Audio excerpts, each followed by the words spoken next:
Once again, a very good evening to you, and it's such a great joy for me to be able to join all of you this evening, and to be able to share a few thoughts on this topic of engaging with your Hindu neighbor or Hindu friends.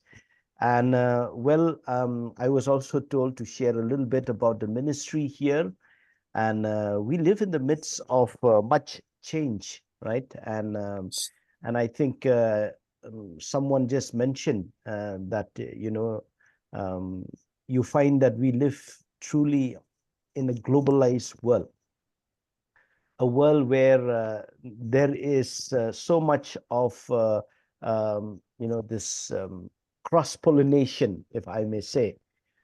You know, I think the situation here is no different from where you are. I find that when you think of mission fields, there was a time when we used to go overseas for mission work uh, in order to actually go and share the gospel.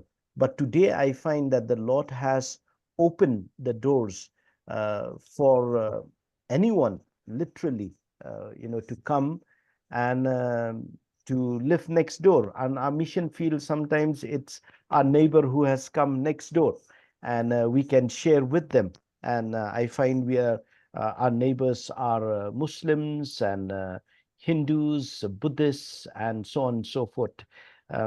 Yes, so for me, joining from India, I wish you could see the surroundings as well from where I'm talking to you. I live next door to a temple, which is always filled with activities you'll find. But what I find fascinating about these friends here is that they're very religious, very devout, and Oh, oh, there you are. yeah, we Yes, have it. Hang on a yes. second. I need to cross out the people. Okay. Okay. Is that the right one? Because Yes, yes, okay. yes, yes. So if you can, You have to do so now from the beginning. There we go. yeah, yeah. Yes, thank you, thank you. Okay. So you can, so here it is, even here in Reasons to Believe APAC, Asia Pacific region, we are following and trying to obey the commandment and the mandate given to us by our Lord. And here it is. I'm sure all of you are familiar, 1 Peter 3:15. And irrespective of the different cultures that we are embedded in, the call, the mandate is still the same. And 3 years ago, in fact, this coming month, 10th of July, we will be celebrating our third anniversary in terms of our existence as Reasons to Believe. And we've started in a very small way, and yet God has bless the work so much that there is so much of doors that has opened up in India, where we are based, and even elsewhere. And so we are delighted that this is one of the key important ministry that God has blessed us with. Next slide. Yeah. And so here we are, and the methodology of how we have taken the vision and the mission of Reasons to Believe in partnership with Reasons to Believe US. And so we have, gone by the caption of, 4 E's. So basically what we do, it is the sound reason and scientific research that we continue to pursue even here. It's fascinating to see and to interact with the audience here in the Asia Pacific region, and I will share with you more about that. But we continue to do the same thing of what RTB US is also doing, sharing the scientific latest discoveries and so on and so forth with reason and with scriptural foundation, the gospel with people here in different arenas. So here what we do, we try to demarcate our tasks by giving these captions such as explore, engage, examine, equip. So what we do, we want to explore with atheists, agnostic, and skeptics, people who are of faith and no faith as well. And we try to explore with them the evidence that God has shared with us, both from nature and scripture. And so we engage with people in the universities, in colleges, and in the public square. And we also help examine not only the Christian worldview, but also the other worldviews as well, such as Hinduism, Islam, and any other worldview. So we try to have interreligious dialogue on a regular basis whenever we can. And we also seek to equip the body of Christ, different churches, different denominations of different countries. And so these are the four categories in which we try to execute and fulfill the very mandate that is given to us. Next slide. And yeah, next. Yes, just keep clicking. Yeah. Oh, I see what it's Okay. doing. Yeah. Yes. Thank you. Yeah. So in these past 3 years, you won't believe what we've been. We are just simply grateful to God. In 3 years, what we've been able to do, we've been able to crisscross the entire country of India. And as you know, India is a huge nation, and and we've been crisscrossing, partnering with churches, conducting open forums, and so on and so forth. And we've been visiting universities, and through our social media campaign, we've been able to also reach out to people who have come to learn about our existence and who have partnered with us as a result of that. And as a result of that, we've been able to make inroads into countries, neighboring countries like Nepal, which is a Hindu nation. And then we have been able to make inroads into Bhutan as well. Now, what is interesting about Bhutan? Bhutan is a Buddhist nation, and they are very much a closed nation. And no mission work is permitted. Churches are not even allowed to register as a legal entity. So they have to meet as we keep hearing of China having home churches, underground churches. And but in Bhutan, I have noticed that when I have visited there, they literally have underground churches because they cannot let the sound go out. So it is soundproof, and so they meet underground. And the biggest Wow. churches will be around about 45 to 50 people. And in my visit there, when we went and we had conducted a weekend seminar on Christian apologetics, because basically their cry and their hunger was like the Macedonian call, please come and help. So somebody contacted me through Messenger, and it was a pastor from one of the churches. And then I thought probably this is just somebody who's just interested. And so we kept chatting, but it took a year. And I said, let me do one thing. I will help you through Zoom. And so I took classes for them for a year. And then he said, it's time that now you should come to Bhutan. So then I went. And when I went, so we conducted a half day, a weekend seminar for them on Christian apologetics, teaching them the basic things, because their cry was, please help us. We want to engage with our neighbors, but we don't know how. And so you can't even send books into Bhutan. Only when you travel personally that you can take, but you can't send a postal, you can't send anything by post. I tried sending a book for them, like a book by Ken Samples on God Among Sages, because they have teachings on Buddhism. The cost of post was double the cost of the book. And you can't, there is a rule that they will be scanned first. What material is this? And so when I went to Bhutan, I had the privilege of they gave me the honor of inaugurating or probably launching the first translated book in the Bible, and that is the book of Genesis. And this is in Dzongkha language. Dzongkha is the national language of Bhutan. And it seems it took for them almost close to a year.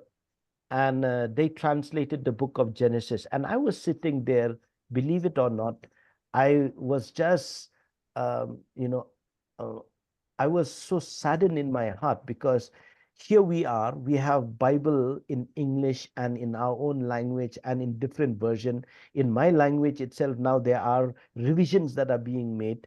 And there in Bhutan, they are so excited about them translating the first book of the Bible. And then I looked at them and I said, why is it that it's taking long? Because of the restriction, the Bible Society cannot do much, so they are left on their own. And their hunger was, their desire, their cry was, they want to translate this into their national language so that they can pass on the Bible to their fellow citizens in Bhutan.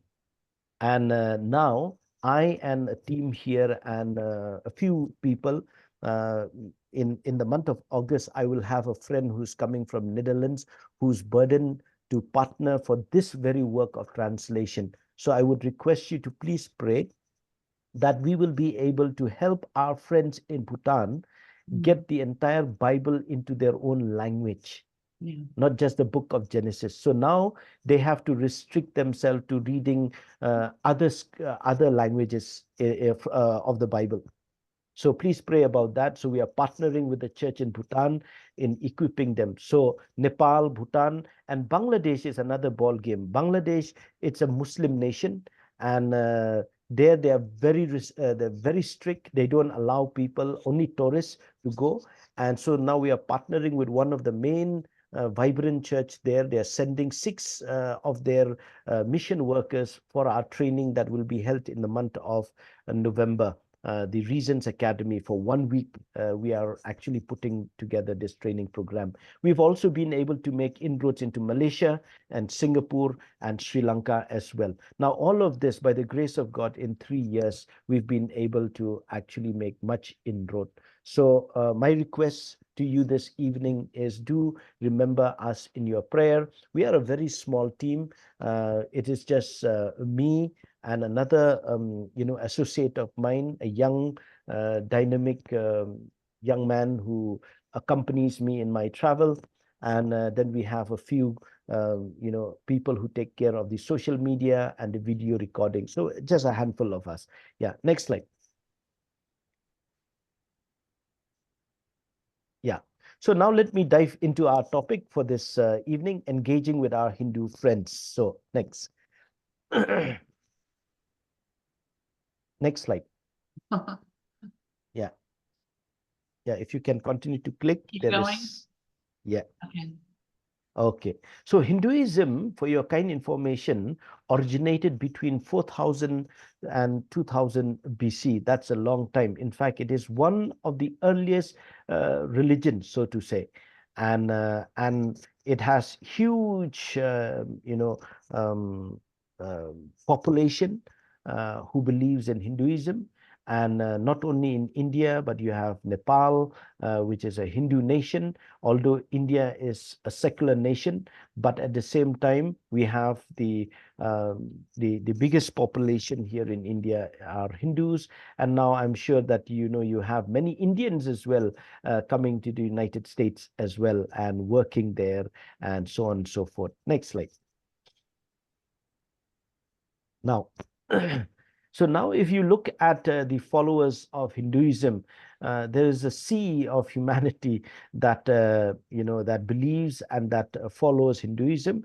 And in estimation, you have around about 800 million of Hindus who are devotees of Hinduism. And so within Hinduism, for your kind information, there are a variety of belief system within Hinduism. So like in the counterpart of that will be the denominations that we have in Christianity. And similarly in Hinduism, there is actually different a variety of expression of the religious tradition that we have in this very nation. Next slide.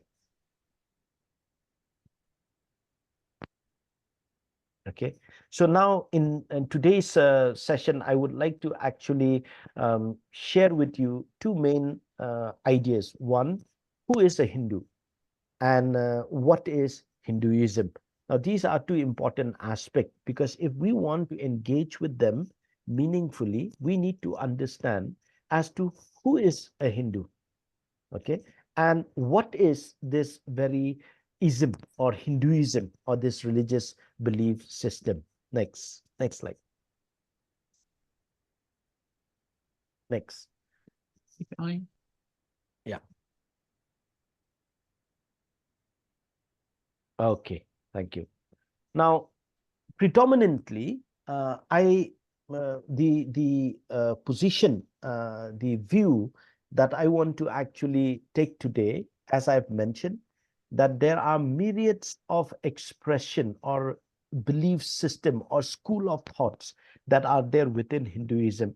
And so for me, as I was planning for this session, and I don't know how many of you are well versed with Hinduism, but I thought I will stick, or I will restrict myself to the overview of Hinduism instead of getting into the different school of thoughts and diving into them, dissecting them, and you may probably get lost and you may not be able to follow the track that I'm trying to actually take. So please understand that the route that I'm taking is actually very superficial, so that you have a bird's eye view, and I hope that is fine. And if you want to go deeper into some of the school of thought that is there within Hinduism, then perhaps we can try and have another session some other time. But predominantly, if you want to understand Hinduism as a big umbrella, you can probably understand that there are two main thoughts within Hinduism. One is the idea of polytheism, and the other one is that of pantheism. Now, what are those words? Now, polytheism basically means what? It means poly means many, theism means God. And so there are many gods. So there is this school of idea of many gods. And this is what we also call as popular Hinduism. Okay, popular Hinduism, where you find, if you come to India and any of, or to Nepal, you will find that there are people who are devotees of different deities. And so different regions will have its own deities. If you go to South India, you will find there are different, deities that they follow. And if you come to North India, it's a different deity. And so you have similarly different regions that have different occupation in terms of their devotion towards their chosen deity. Yeah. Like, for instance, you have the god of wisdom, Saraswati, and so you have a god of machines, and you have a god of wealth. And so you have a variety of deities that people follow. And polytheism is very much similar to what the Greeks would actually have. So they would have different deities there too. So many gods. And then the second one is the philosophical or the pantheistic belief. Now, what is pantheism? Pantheism means, pan means all, theism means God. So now, what do they believe? This philosophical idea is actually the very foundation, and this is by Shankara. It is one of the school of thought, but this is predominantly what they would believe. Now, but this is quite different from polytheism. But pantheism, on one hand, as I've mentioned, it means pan means all, theism means God. And what do they say? All that you see is nothing but God. And if you ask who is God, they will say God is all that you see all around. Okay, so basically what you are saying is, you look at the universe, you look at all the plants, you look at all the species, the human beings, and so on and so forth, all of them, they are everything. They are all reality. And all this reality is nothing but a manifestation of God. So basically, we are all gods. That's the whole idea. So there is no distinction between the creation and a creator. So it is one and the same. Now, if you understand this, you will understand the other expression that comes along with Hinduism. Okay, I hope you are able to follow me. So pan means all, theism means God. So everything that you see is nothing but the manifestation of the ultimate reality, and that is God. Next slide. Next. Okay. Oops. Now, Oops, no, no, sorry. yeah, no problem. I No figured, there we problem. go. Yes, yes. So in Hinduism, basically, unlike Christianity or Islam, they don't have any essential creed. So it is not a creedal religion, right? It is not. It does not have solid doctrines like what we would have now. So basically, in Hinduism, there is no such thing as a heretic. You can't really say, like for instance, when you look at the Christian belief system, you say sola scriptura, scripture alone. So you cannot do anything beyond what the scripture says. So that is a creedal religion. But for Hinduism, there is no such thing as a creed that they believe. So there can be no heretic. And there is no heretic in it. And yet, it's very interesting that yet they are very accommodative. So some people say like Hinduism is like a vacuum cleaner. It sucks everything that comes along on its path. And so where did we get this very word Hindu?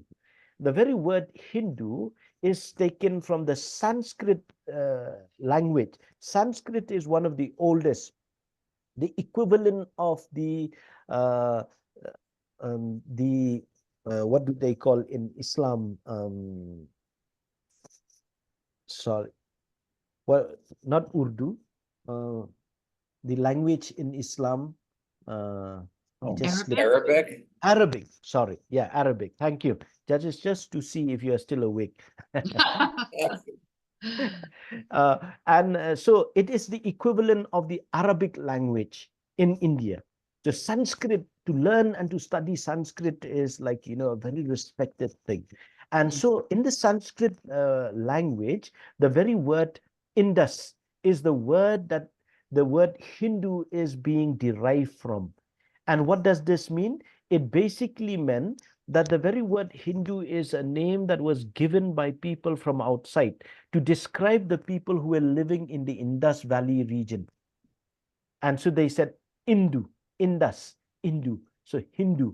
So basically the very word Hindu is not a religious word. It is actually a word or a term that was given to people who were living in the Indus Valley region. So very often we tend to actually say, okay, Hindus are basically people who believe in Hinduism. Now it has come to be, but originally it was not that. It was actually to describe the people who were living in this particular region. And that is where the very word has come. And then furthermore, you find that in Hinduism, there is no such thing as a founding father or any founder of this religion. And so they have different personalities that have really been influential, but there is no one single founding father that we can attribute Hinduism to. So next slide. Okay.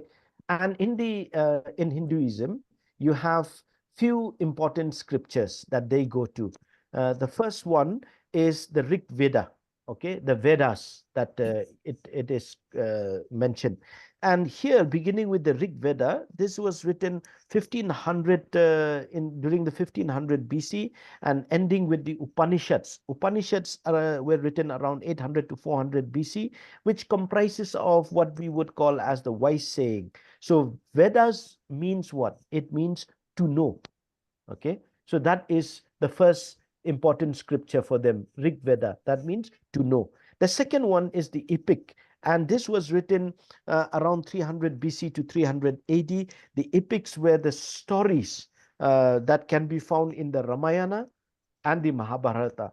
Ram If you are familiar with Indian politics, you will find that, even our current Prime Minister was the one who, in his main agenda was to construct the Ram temple. And so this is a big thing. And even elections are won and lost because of the construction of this temple. Now, I hope this is not being recorded, but anyway. So, Ramayana is the very story that they go to in terms of Ram being the hero. And then you have the Mahabharata as well, which is also the stories that, they like to actually see. So much of the things that you will see when you come to India, or maybe you find friends there, you will find that, they rarely have these depictions and these descriptions, these stories inscribed in their homes, and so on and so forth. So Ramayana is one of those. And then after that, the third scripture that is also very important is the Bhagavad Gita. The Bhagavad Gita is what? It is the song of the Lord, a conversation between Prince Arjuna and his charioteer, who's Krishna.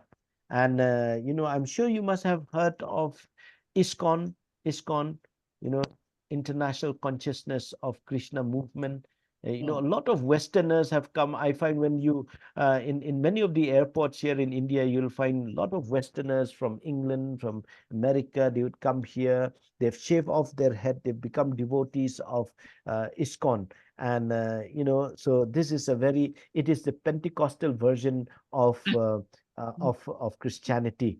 Okay, and they like to dance, they like to sing, they like to praise the Lord Krishna, and so on and so forth. And so they show it on the streets. You can just go on YouTube, you'll find them quite vibrant in their belief system. So that is one of the things that this story will be found in this literature, Hindu scripture, Mahabharata. Okay, so Ramayana, Mahabharata, then you have the Vedas, the Upanishads, and so on and so forth. Now the next slide. Okay. Okay, so here you find the caste system. If you can go further, caste system. Any more? Yeah. Okay. Okay, go further. There are 4 other Well, if I go items. further, I'm going to the next slide. Okay.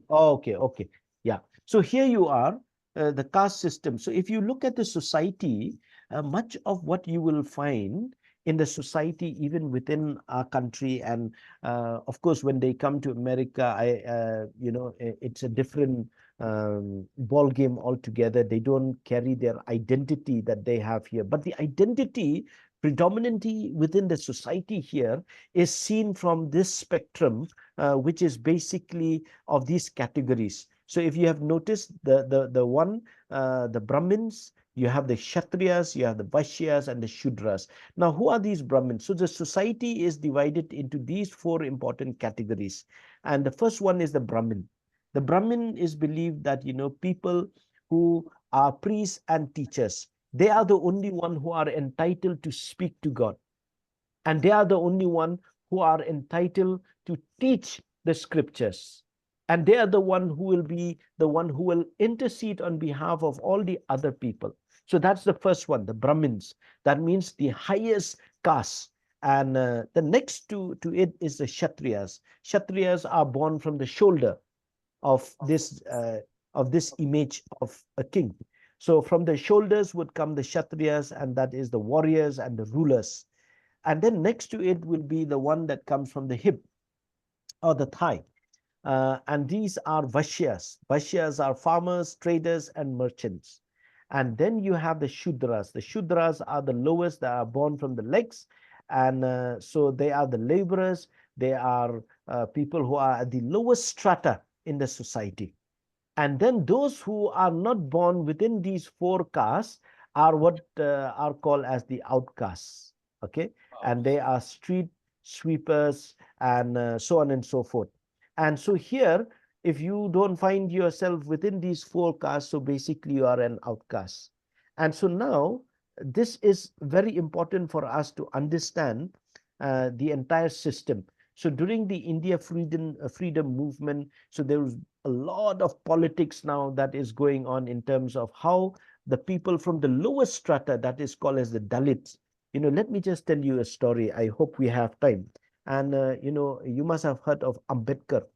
Ambedkar is the father of the Indian Constitution, a brilliant young man who was born as an outcast, and he um, cracked the highest exams in terms of civil service. That means he was so smart. He holds 2 PhD, and he did it from abroad, and I think from Philadelphia or from somewhere. He did his PhD in law.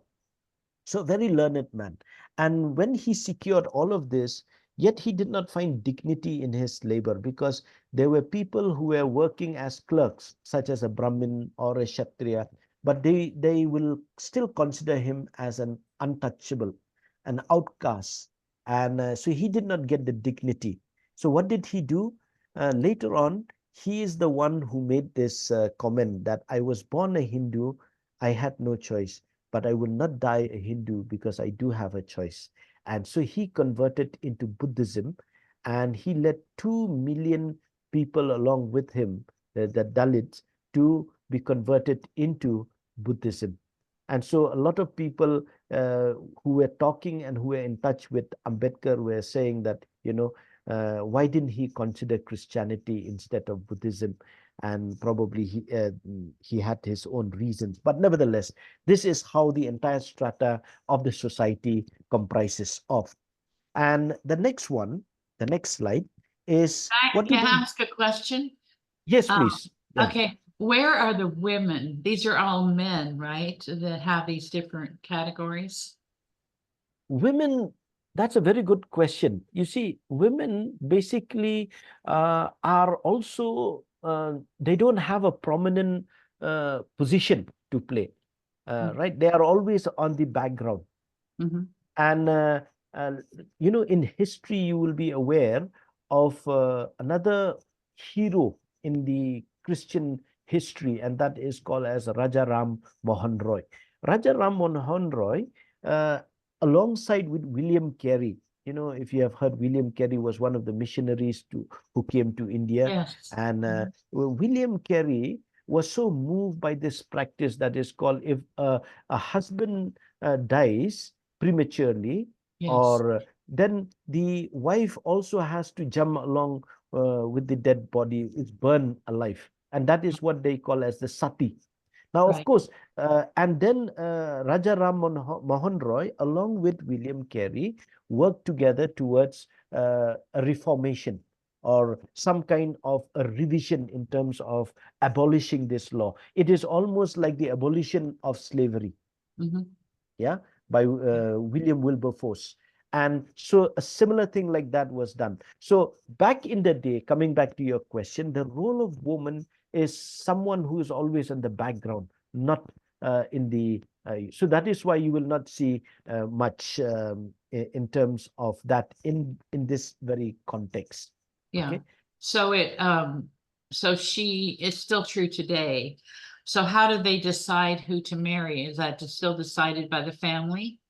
No, much of it is now different. It is, although today it has, in this modern day, the practice is not the same as it used to be in that very point of time. Because see, if you look at this strata, a person who's born as Vaishyas will not get to marry a Brahmin.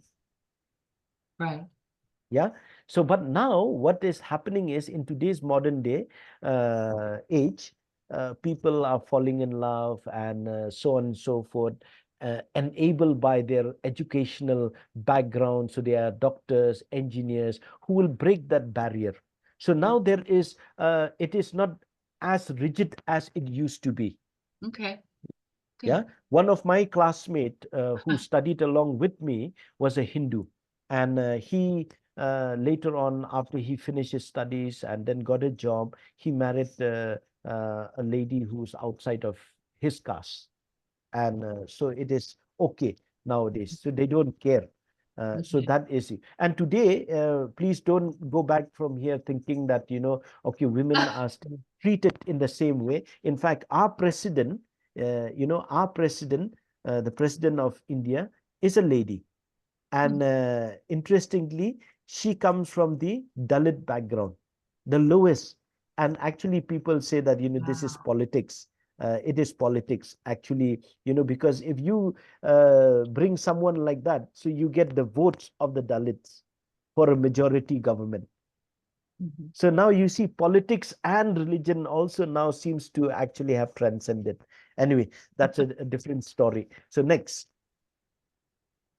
So the gods of Hinduism, there are basically, only one belief system, that is the ultimate reality, that is called as Brahman. Brahman is the ultimate reality. But today, how it is understood, they have what they call as a Trimurti, quite similar to the Trinity. And it is God the creator, God the preserver, and God the destroyer. So you have Brahma, Vishnu, and Shiva. Brahma is the creator, but the creator does not get the due respect just as much as Vishnu and Shiva would get. So Vishnu and Shiva is actually a sect now within our country. There are devotees who are following Vishnu. Vishnu is the preserver, right? And so there are gurus who sit under their feet, and there are huge followers now who actually follow these particular gurus of this particular deity Vishnu. I hope it is making sense. So that is where the categorization, the diversification takes place. And then you have Shiva, Shiva the destroyer. And so you have even within that very deity itself, huge followers with gurus leading the entire sect. So in Hinduism, as it is, there are around about 330 million gods. So different expressions of the deity of gods. Okay, and so that is why in that context, when you say, what do you think about Christ? They will not have much of an issue. If adding one more to the 330 million gods will not be a problem, right? But I think where the difference lies is when we try to emphasize that no, Jesus is exclusive. He is different from what you would probably understand the 330 million. That is when they have problem. Otherwise, they don't have any problem bowing down to Jesus Christ. But it is just as much as a Muslim who will not have a problem of looking at Jesus as a prophet. And so what are the core belief system? Let me quickly move on. The core belief systems, next slide, in Hinduism is basically karma and reincarnation. What is karma? Karma is basically, our life is being weighed and the background of karma. And what is the karma? Karma is the law of cause and effect. So you reap what you sow. So now you remember the strata in our society from Brahmin, Kshatriyas, Vishyas, and the Shudra. So a person who is born at the lowest, depending upon how they have performed in the law of karma, they will be promoted to the next level. So that is where reincarnation comes. So their belief system is that until and unless you get better grades, you will keep coming back again and again. And so next time you will not know where and how you will be born. So reincarnation is one. So this life, then in the next life, you get to improve in the scale in the light of the law of karma. And so the law of karma is what? It is the law of cause and effect. So basically your life is being defined and being evaluated based on this. You reap what you sow. So if you reap good deeds, you will sow good fortune. If you reap or if you sow bad deeds or evil things, so you will be able to reap only that which you have sown. So that is the whole idea. So reincarnation is what it is. The eternal soul keeps traveling through different bodies till it finds its part of liberation, till it finds liberation. Because the whole idea is that one needs to be liberated from the stranglehold of life itself. And so the law of karma keeps binding you till one day, once you become a Brahmin, and then the next thing is, then you attain moksha or liberation or freedom from the binding itself. So that is at the background, the belief system within this very belief. Next, how do they liberate themselves? What is the path to liberation? So the path to liberation, there are four important parts of liberation. And the first one is what they call as Nana Marga. It is the way of knowledge or the path of rational inquiry. Some people can find liberation or salvation, the equivalent of salvation, through the pursuit of knowledge. The pursuit of knowledge. So, you devote your life in that path. And so the way of knowledge. Then the other one is karma marga, and that is the way of action or the path of righteous action. So, your how you perform, the performing of one's task in life and following the ethical framework is something that you devote yourself into. The third category is bhakti marga. The bhakti marga is the way of devotion or the path of selfless devotion. So this could involve faith and even grace. It includes the acts of worship, ritual acts, ceremonies, and so you devote yourself in worshiping, serving the deity, and so on and so forth. And this is where you will find the ISKCON movement, as I've mentioned, attracts a lot of devotees from all around the world who will come and serve Krishna. And so they devote themselves into devotion and, of worshiping their deity. And then finally, the part of yoga. Yoga is another important aspect. It is through training yourself, training your body, so that at least at the end, it focuses on what? Restraint, discipline, posture, detachment, concentration, meditation, and trance. And yoga is a way to union with God. It is seeking to be united with the ultimate reality that I've mentioned in the initial slides of mine.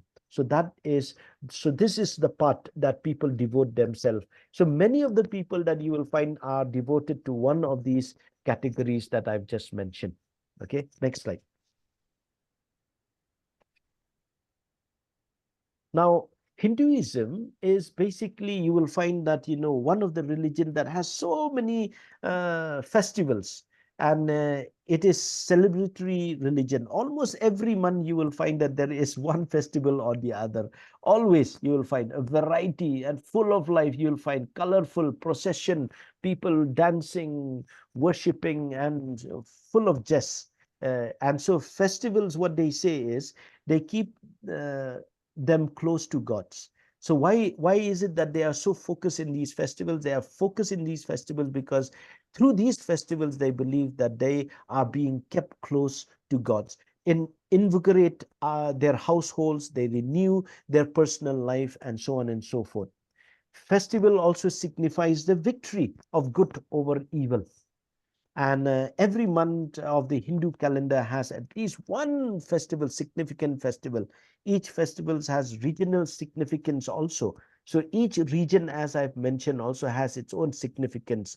And so celebration of diversity is one, that everybody participate in these festivals. So that is what it basically means. And in these festivals, they live out the stories that I've mentioned. You remember in Ramayana and Mahabharata?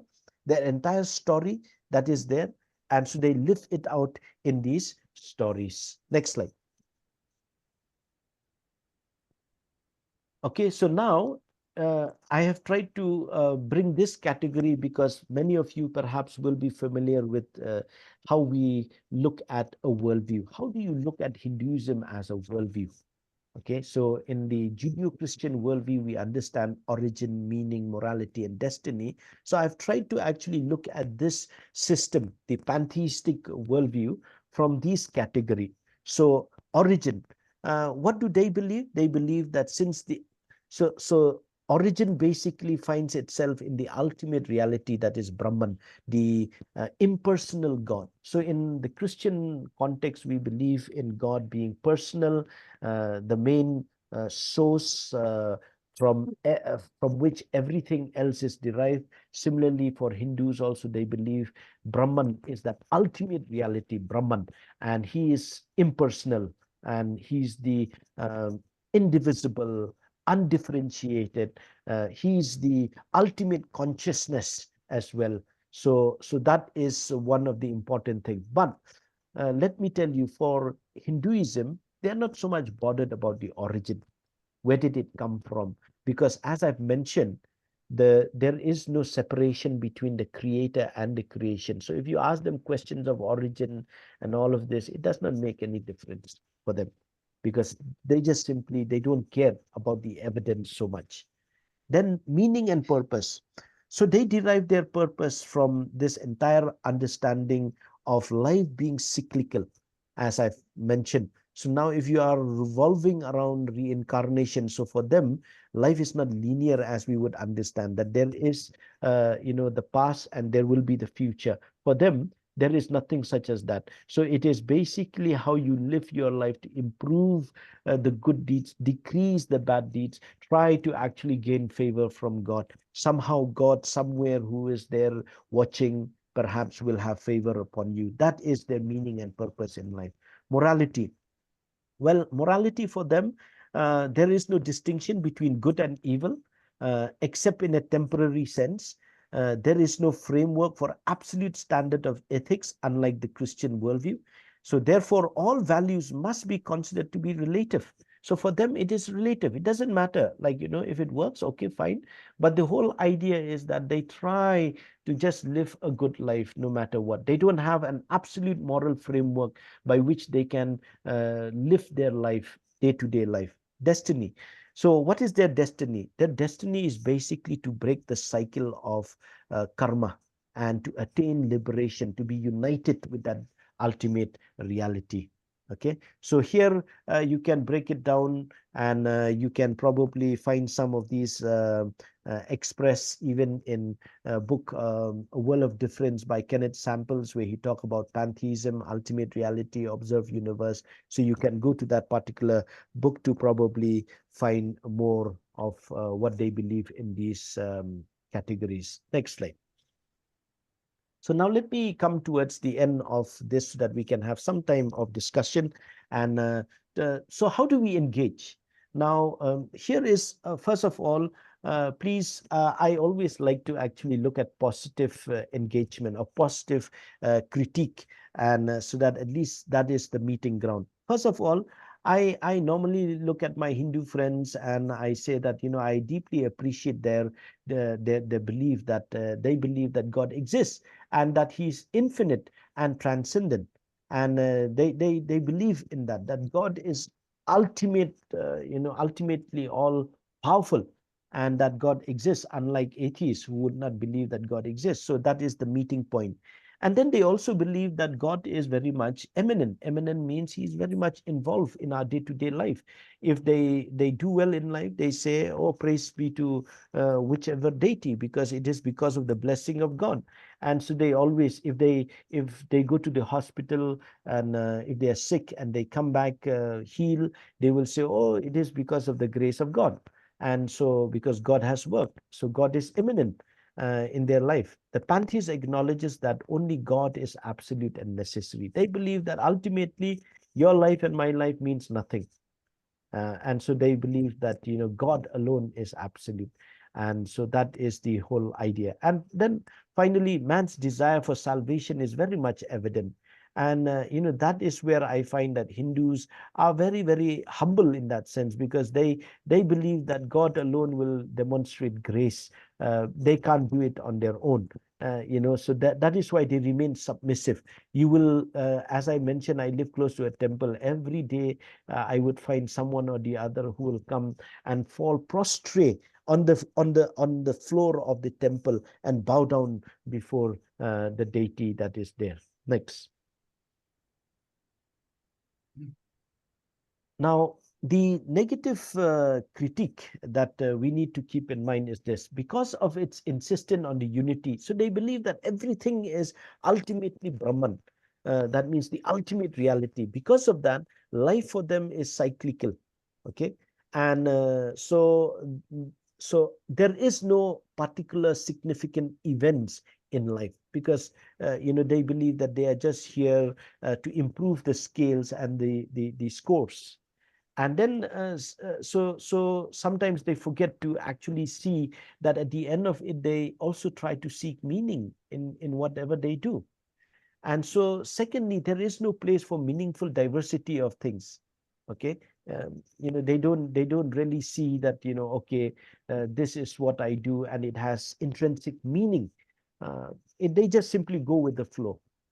And then as the Panthis does not make any distinction between good and evil, hence all the absolute standards of ethics are nothing but relative. And then very often they cannot even categorize, like above all, pantheism has no explanation for the all-pervasive reality of evil. It only engages in repeated denials of evil as a reality. Now, this in the philosophical level, basically they have no source of how evil has permeated life and so on and so forth. So basically, they have these issues of being unable to even overcome evil. They have no framework of knowing what's the difference between good and evil. And so that is some of the issues that they may have. The next slide.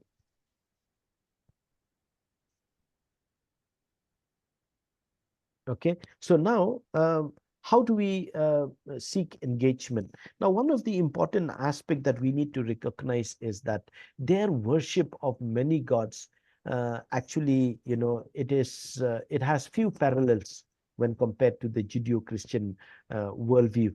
And, so that is where I think we need to take a few important lessons from Paul himself, who, while in Athens, tried to connect with the Athenians there, and who were very much devoted to whoever and whichever god that they were following. It's that inscription that says to an unknown god. So similarly, you get the picture that here people are very much, their attitude is that of worshipful, and that attitude of gratefulness to God. And so we need to try to capture that aspect of their attitude of worship that they have to that deity. So basically that unknown deity, and we need to capture that by using some of the things that Paul himself has used in trying to connect with people. And then finally, we also need to understand that, in the Hindus practices, the animal sacrifice, this sacrifice, although today you don't see much of the animal sacrifice, but you see every festivals, people bring some kind of an offering to God with the idea that, I need forgiveness from God. I need this to be taken care of. Until and unless I go and offer some offerings to God, God will not forgive me. And so that idea is very much there. And so for us as followers of Christ, perhaps while connecting with them, we can take that aspect of their attitude of, of offering, because, they have this idea that, I can't do it on my own. I need a starting point. Yesterday I was reading one particular instance where one of the missionaries here, had connected with one of the Hindus. So it seems there was this couple, and this couple, actually, this gentleman, the husband, was actually quite close to this missionary. And as they were talking, and so he said to this man that you seem to be interested in just my conversion to Christianity alone. That is why he said that, I don't like your approach. But, this guy, this missionary said, no, no, no, no, no. I'm not interested in your conversion. I'm interested in you as a person. I want to be a good friend of yours. And so as he was connecting with him, and, something along the line that this gentleman did not say, he was having some extramarital relationship. And it seems that he was finding it difficult to actually how to overcome this. And later on, this lady, his wife, who discovered about this, but then she forgave him. And to his surprise, why did his wife forgive him? And later on, he discovers that she has become a devotee of Jesus Christ. And so because Jesus has forgiven her, so she has chosen to forgive this man. And this man finds this to be very strange. And so with that intention, he comes and then he says that, I don't know how one can forgive after all of this. And so this missionary said, see, since you asked, I'm going to explain to you. And so he explained about the forgiveness of Christ to this man. And later on, this man also, in understanding what Jesus has done, ultimately also became a devotee of Jesus Christ, or he embraced Christ. So I think at the end of the day, my suggestion, recommendation is that if we can take some of these lessons, of trying to identify some of those elements that we can find and see in their life based on this system, and connect from there, instead of just trying to preach the gospel upfront, may not be a very good method to reach out to them. Next. Would you say that a good approach would be for us to ask questions and for them to explain what they believe to us? Yes, yes. I think that is always a good approach, not only with Hindus, but even with everyone. I find that, in conversational evangelism, one of the things that we teach is that, we should always begin with questions, clarifying questions, and then clarifying questions about their belief system. That works in so many ways. It helps us be more respectful. It helps us be more understanding towards where they are coming from. It gives them the perspective that we are seeking to understand them better, instead of coming with a set premise of, here is the gospel. What do you have to say? Yeah, that will not work. People are very sensitive nowadays. Yeah. Yeah. So I think with that, I've come towards the end, and so I will open for, if we have time, for your questions from the room as well. Thank you for your undivided attention, and I hope this was helpful. Yeah. Any questions? Anybody have questions? Okay, we have a gentleman coming up with a question. Hey there.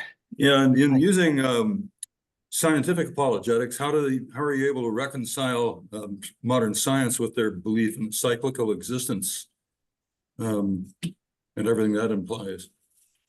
Okay. Thank you. Okay. Can I respond? Yes, go ahead, please. Okay. Yeah, and I think what I've been doing is, in Hinduism, there is not much that you can probably think in terms of the relationship between science and faith. In their writings, it was only Swami Vivekananda, who is a graduate in philosophy. He's the one who came to the West and made Hinduism more popular.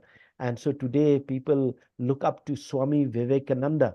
And Swami Vivekananda, as a student of philosophy, had written much in terms of trying to look at the science-faith interaction.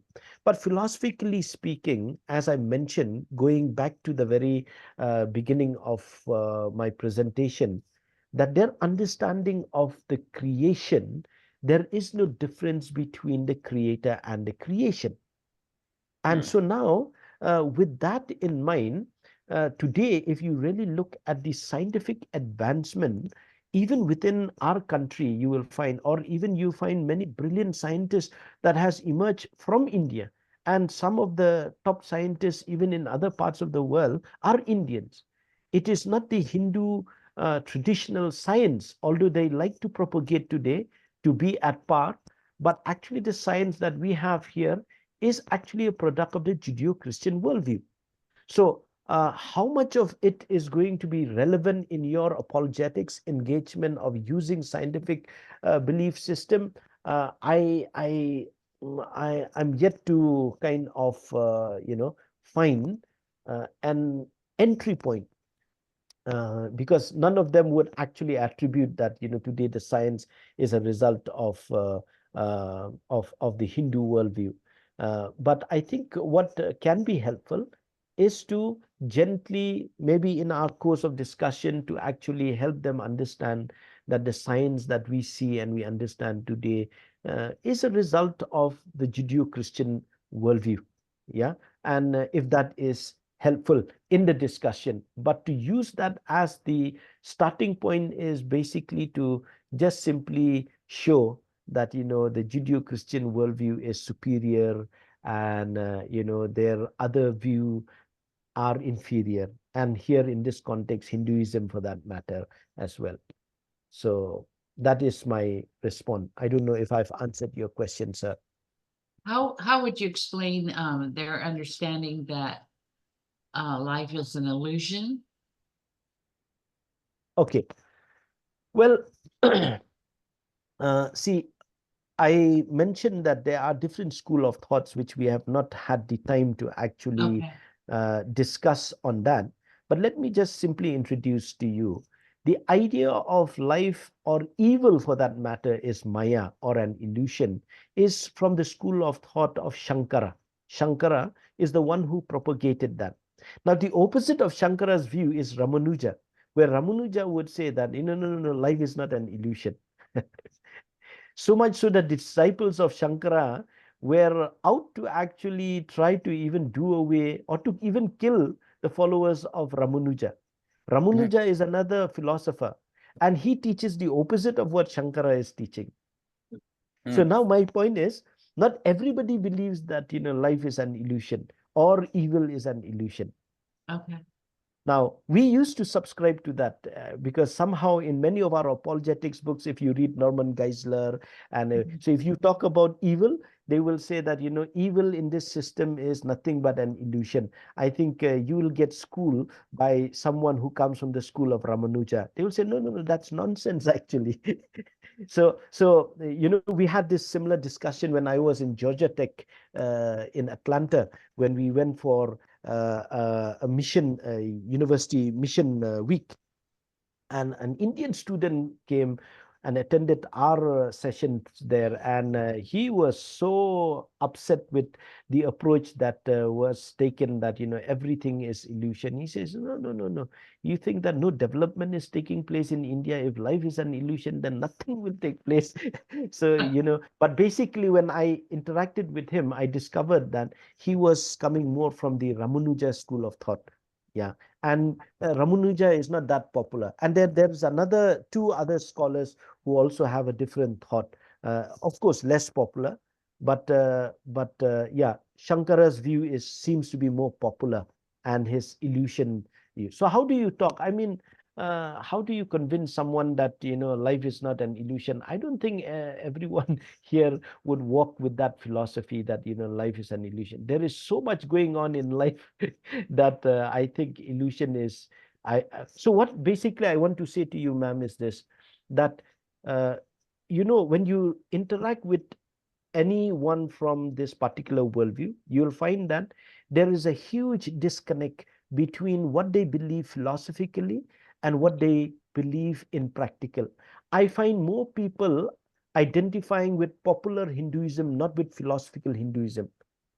I find when I go and talk with Hindus, try to have a discussion, not everybody is aware of Shankara and his worldview, because everybody is trying to identify with some deity in a popular level. Everyone is trying to connect. You see, what is amazing is to see the sincerity in trying to connect with the deity here. They sincerely seek to connect. Basically, it is a heart that is longing for a relationship. Right. So that is at the popular level. Yeah. I live in a neighborhood right now where there are several Hindu families, and there is a Hindu temple right next door. There's also a Sikh temple a few blocks away. And when I was in California, the church that I co-pastored in Hayward, we had a lot of immigrants, and the lady who became the director of our preschool was a former Hindu who became a Christian, her and her parents, and love the Lord and serve him. And another lady came that was a Hindu, and after she accepted Christ as her savior, it took 2 years. And she said, Pastor Marilyn, she said, the Lord told me to take down the gods that I have on the dash of my car. 2 years before she could, take them down. So it's really deep inside us. We don't realize how much Yeah. of that. But my question for you is when um someone from India or Sri Lanka come here, because I also met a lady from Sri Lanka, do they then adopt, how did they, is there a syncretism going on, and how do they adapt to the American way of life, or do they become this um um entity within the larger entity, I guess I would say? Yeah. That's a very good question.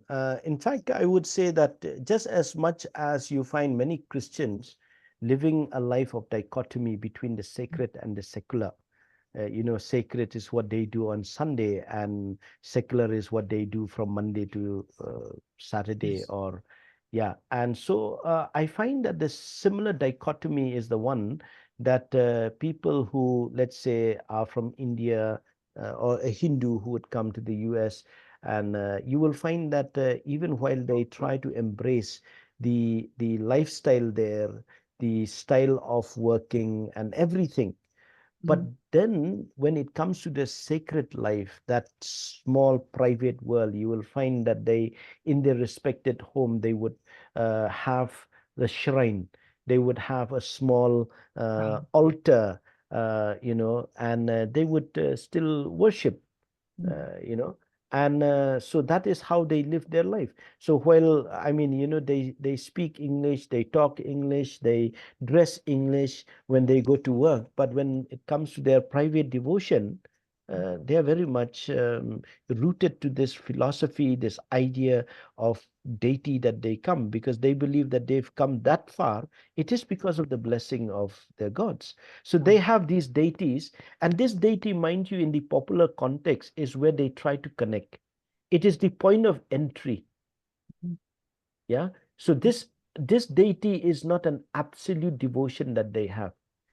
They devote absolutely, there is no doubt, but that deity, that does not mean that while someone believes in one particular deity, let's say deity A, but that does not mean that they do not believe in deity B. But deity A can actually open the door to connecting with the invisible reality. Mm. So that If is something that is, bad happens, yeah. do they get rid of that god and adopt another deity? Yeah, I mean, but see here That's why they what have so happened. many. Yeah, no, no, no. It depends, it depends. Like for instance, during the days when I was in college and university, I had friends. I had a friend whose family was devoted to this guru called Sai Baba. And Sai Baba was the one who they believe have healed his mother from cancer or something like that. Right. And but over the period of time, this son happens to be a devotee of some other devotee, but that's okay. I mean, that's okay. Why? Because they tend to identify. There are different gurus. You need to understand that these gurus are basically only people who will handheld you and lead you into the path that will ultimately liberate you and lead you into the light. Yeah. So I had a fascinating conversation in a train journey that I had, and I was sitting there.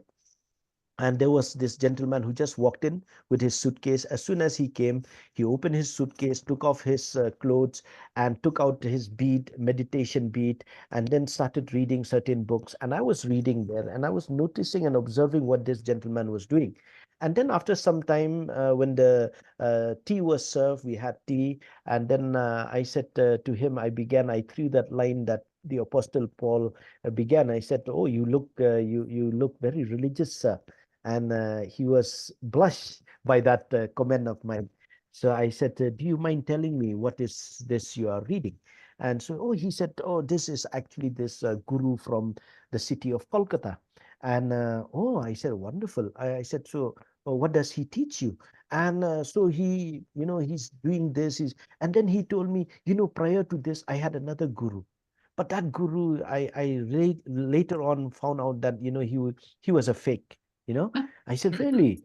And then, so I said, then from there, I said, then how do you differentiate between who is genuine, who's fake?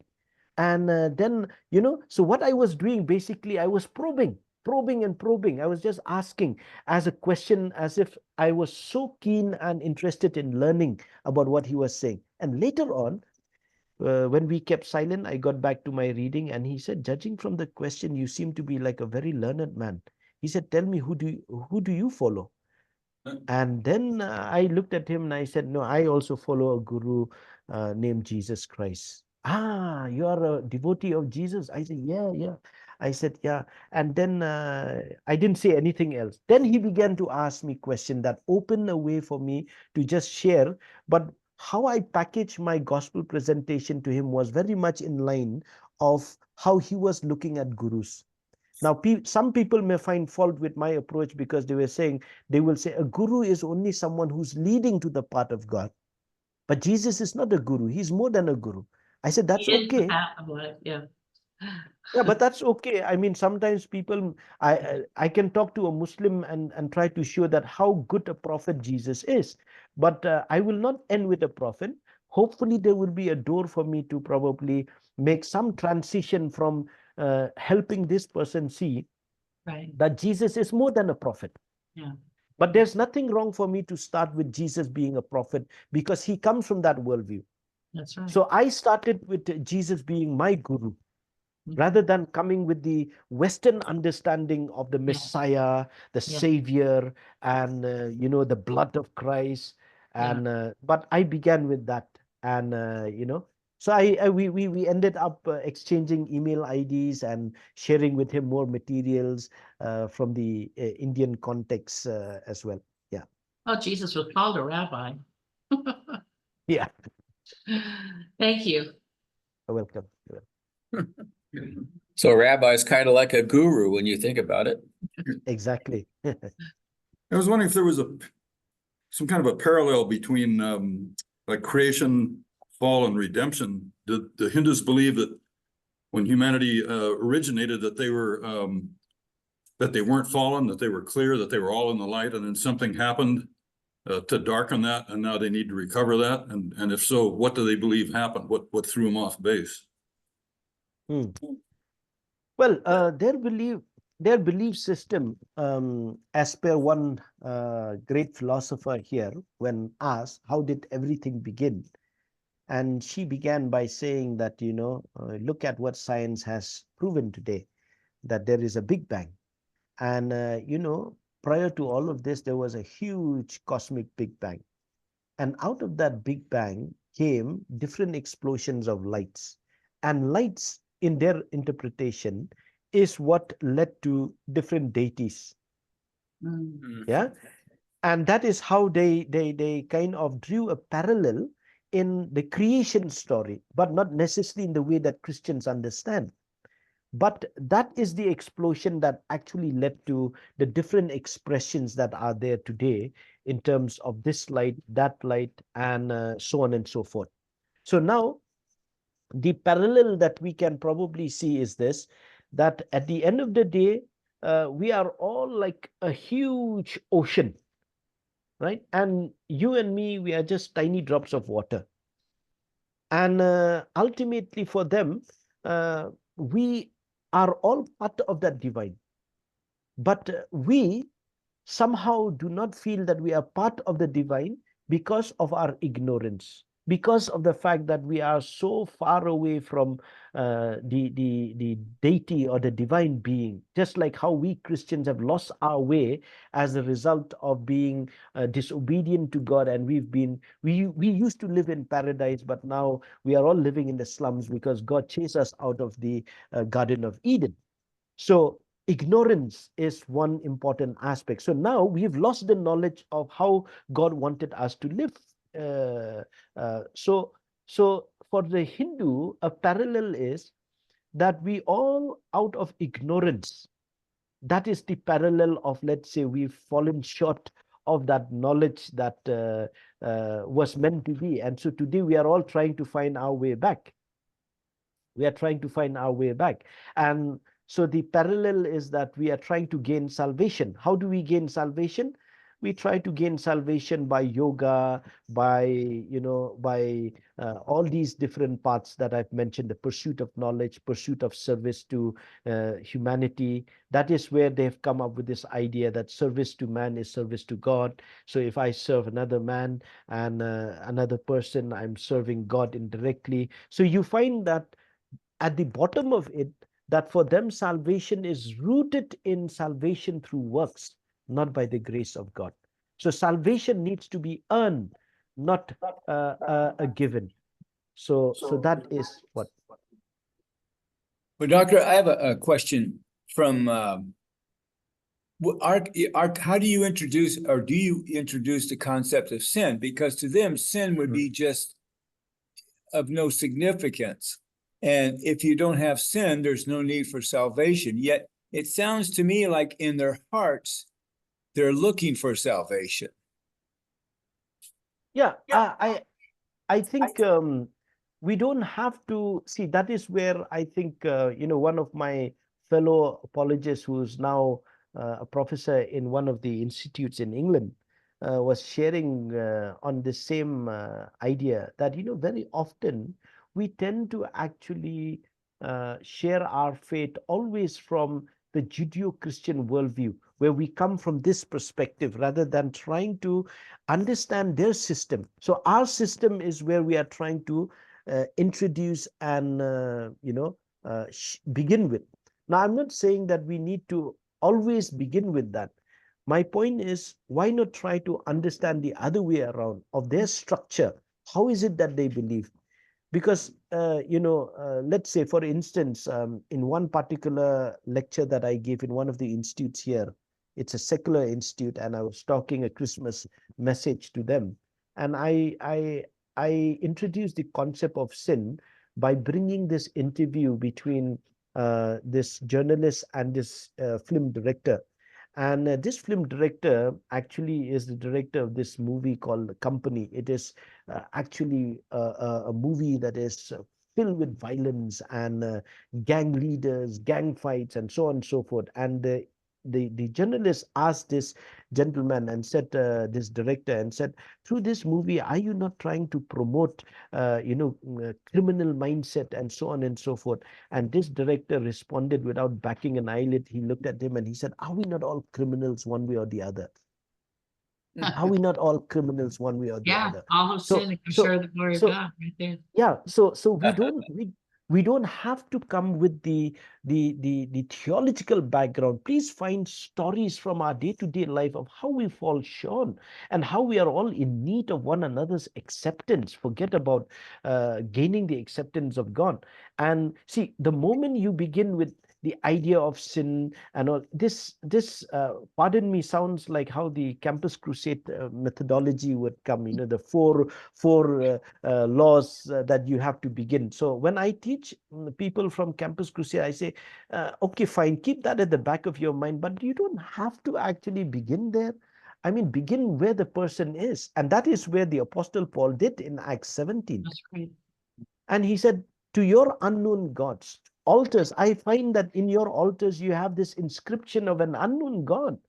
And so he says, what you worship as unknown, let me share with you that there is something that can be known about this deity. Yeah. That I believe in. So Jesus did the same thing with the Samaritan woman. Exactly. And she had quite a great theology for a woman of that time. Exactly. Yeah. Great conversation.